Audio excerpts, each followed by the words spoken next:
Manchester United menyetujui penjualan pemain di hari terakhir bursa transfer setelah menolak tawaran sebelumnya untuk salah satu pemain mereka pada hari Senin. Telah banyak dilaporkan bahwa Setan Merah diperkirakan tidak akan menyelesaikan perekrutan pemain lagi sebelum batas waktu pukul 11 malam. Menjelang hari terakhir bursa transfer, klub tersebut telah mengincar Mathys Tel dan Christopher Nkunku. Tel secara mengejutkan berbalik arah dan siap bergabung dengan rival Liga Primer, Tottenham Hotspur, sementara Nkunku dikatakan bersemangat untuk memperjuangkan tempatnya di Chelsea. Tawaran terakhir untuk meminjamkan penyerang tersebut ke Old Trafford ditolak oleh The Blues. Kabarnya, MU enggan membayar biaya transfer Tel, padahal sang pemain bersedia ke MU. Dalam kejutan, gelandang remaja Ruben Kurli meninggalkan United dan bergabung dengan klub Championship Stoke City pada jam-jam terakhir hari terakhir bursa transfer. Sebelumnya, pemain itu bersiap untuk tetap di Old Trafford selama paruh kedua musim ini. Sekarang, pemain itu saat ini sedang menjalani pemeriksaan medis dengan klub Championship tersebut sebelum hengkang secara permanen. Kurli memasuki bulan-bulan terakhir kontraknya di United, tetapi klub tersebut mempertahankan opsi 1 tahun. Itu akan memberi mereka daya tawar yang lebih besar dalam hal menyelesaikan biaya transfer.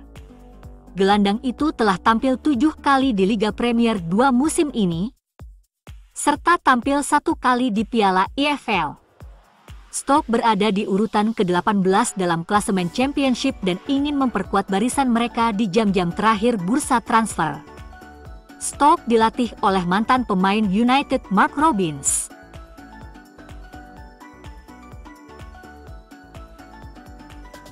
Batas waktu transfer mungkin telah lewat, tetapi Manchester United belum selesai dengan pemain yang keluar. Itu adalah jendela transfer yang penuh dengan talenta muda yang meninggalkan Manchester United dengan status pinjaman. Ethan Wettle pindah ke Walsall, sementara Ethan Ennis telah menuju Doncaster Rovers. Dan Gore dipinjamkan ke Rotherham, dengan Joe Hugill di kandidat degradasi Liga 2 Carlisle. Ethan Williams juga dipinjamkan dalam sebulan yang membebaskan banyak ruang di skuad U21. Sekarang daftar ini telah bertambah panjang. Sam Mather dan Louis Jackson akan dipinjamkan bersama. Batas waktu transfer ditutup pada pukul 11 malam pada hari Senin, 3 Februari, namun 1 jam kemudian Tranmere Rovers mengumumkan kesepakatan ganda mereka. Tranmere mengumumkan bahwa mereka berhasil mendatangkan Sam Mather dan Louis Jackson untuk bergabung dengan klub mereka dengan status pinjaman hingga akhir musim.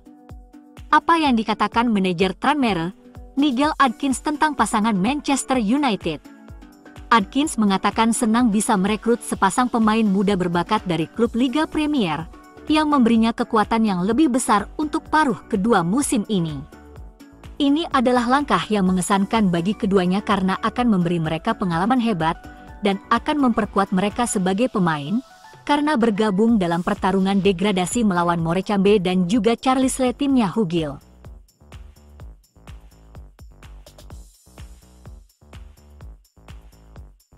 Perubahan di posisi penjaga gawang jelas diperlukan, dengan United mengawasi berbagai alternatif potensial. Namun solusinya bisa datang dari dalam klub itu sendiri. Menariknya, Amorim memilih Eli Harrison muda sebagai salah satu pemain pengganti untuk pertandingan melawan Palace pada hari Minggu, yang dengan jelas menunjukkan betapa tingginya peringkatnya di klub tersebut. Pemain berusia 18 tahun itu menghabiskan paruh pertama musim dengan status pinjaman di klub National League North Chester FC, di mana ia menikmati masa peminjaman sementara yang sangat sukses. Ia mencatatkan 7 clean sheet dalam 18 pertandingan sebagai starter di Deva Stadium, membuat staf United terkesan dengan penampilannya yang matang. Ia dipanggil kembali dengan maksud untuk meminjamkannya lagi, kali ini ke tim yang lebih tinggi di tangga klasemen EFL. Namun jelas Amorim merasa ia dapat berguna dan Harrison tidak akan dipinjamkan pada bursa transfer ini, meskipun ada minat dari klub League One dan 2 menurut BBC. Pemain internasional Inggris U18 itu adalah satu-satunya penjaga gawang kedua yang memenangkan penghargaan pemain cadangan terbaik tahun ini, yang diraihnya musim lalu atas penampilannya yang gemilang untuk tim U18 dan U21. Ia juga menjadi pemain termuda kedua yang menerima penghargaan tersebut sejak Adnan Januzaj pada tahun 2013. Pelatih United merasa ia memiliki potensi untuk masuk ke tim utama. Dengan Amorim memilih untuk mempertahankannya di klub di tengah kesalahan dari Onana dan Baindir. Mungkin ada peluang baginya jika ia terus tampil mengesankan dalam latihan.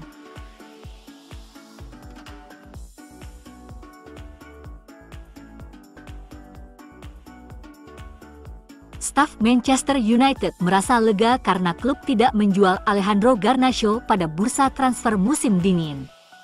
United menolak tawaran dari Napoli dan Chelsea menyatakan minatnya, tetapi pemain sayap berusia 20 tahun itu tetap bertahan di klub.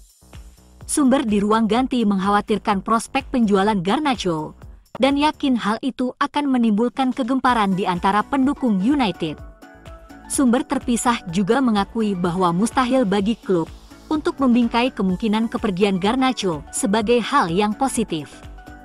Penjualan lulusan akademi merupakan keuntungan murni dalam pembukuan, jadi sangat bermanfaat bagi mereka untuk beroperasi dalam aturan laba dan keberlanjutan (PSR), tetapi Garnacho tetap dipertahankan.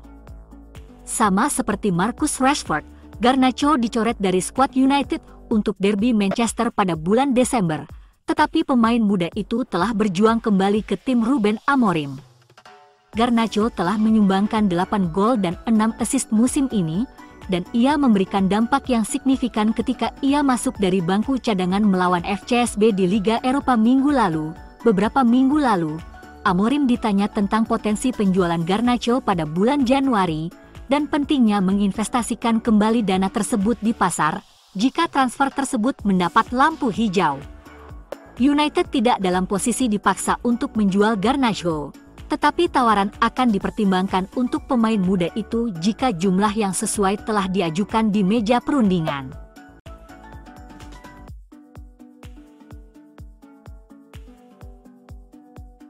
MU tidak merekrut penyerang pada bursa transfer Januari meskipun Ruben Amorim sangat menginginkannya. Tetapi secara teknis mereka masih bisa menambah satu penyerang lagi ke dalam skuad mereka dalam beberapa hari mendatang. Ruben Amorim memprioritaskan penambahan penyerang baru ke dalam skuadnya.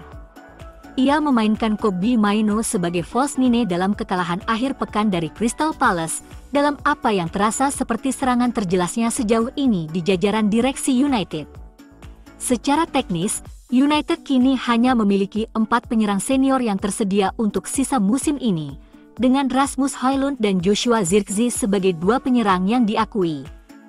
Itu berarti United mungkin terpaksa memberi pemain muda Cido Obi Martin dan Gabriele Biancheri waktu bermain sebelum akhir musim, meskipun mereka masih bisa menambah pemain.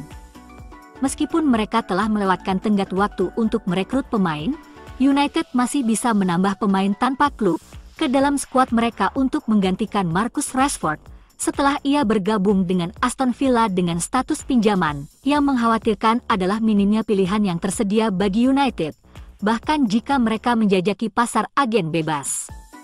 Tidak ada tambahan pemain wildcard yang menarik bagi skuad, jadi itu benar-benar akan menjadi pilihan terakhir bagi Amorim jika ia hanya ingin menambah opsi lain ke skuad tim utamanya. Bek Manchester United, Tyrell Malacia, dikabarkan hampir menyelesaikan kepindahannya ke klub Eredivisie, PSV Eindhoven. Sepanjang jendela transfer Januari, United terbuka untuk melepas Malacia, yang kesulitan untuk masuk sepenuhnya ke dalam rencana Ruben Amorim. Ia telah dikaitkan dengan klub-klub seperti Real Betis, Celtic, dan Benfica, tetapi tidak ada yang terwujud. Pada satu titik, Benfica tampak hampir mengamankan jasanya hingga akhir musim, tetapi pembicaraan antara United dan raksasa Portugal itu akhirnya gagal. Dipahami bahwa transfer tersebut gagal karena Benfica menolak memenuhi nilai pinjaman United. Kini, Football International telah mengungkapkan bahwa Malacia tinggal selangkah lagi untuk bergabung dengan PSV. PSV akan meminjam Malacia dari Manchester United selama 6 bulan, asalkan tidak terjadi hal yang aneh. Mantan pemain Feyenoord itu diharapkan memainkan peran penting dalam perebutan gelar nasional. Berita ini juga telah dikonfirmasi oleh Fabrizio Romano yang mengatakan, PSV Eindhoven hampir mencapai kesepakatan pinjaman untuk Tyrell Malacia dari Man United. Kesepakatan sudah di tahap akhir. Klub Liga Belanda masih bisa merekrut pemain hingga 4 Februari 2025.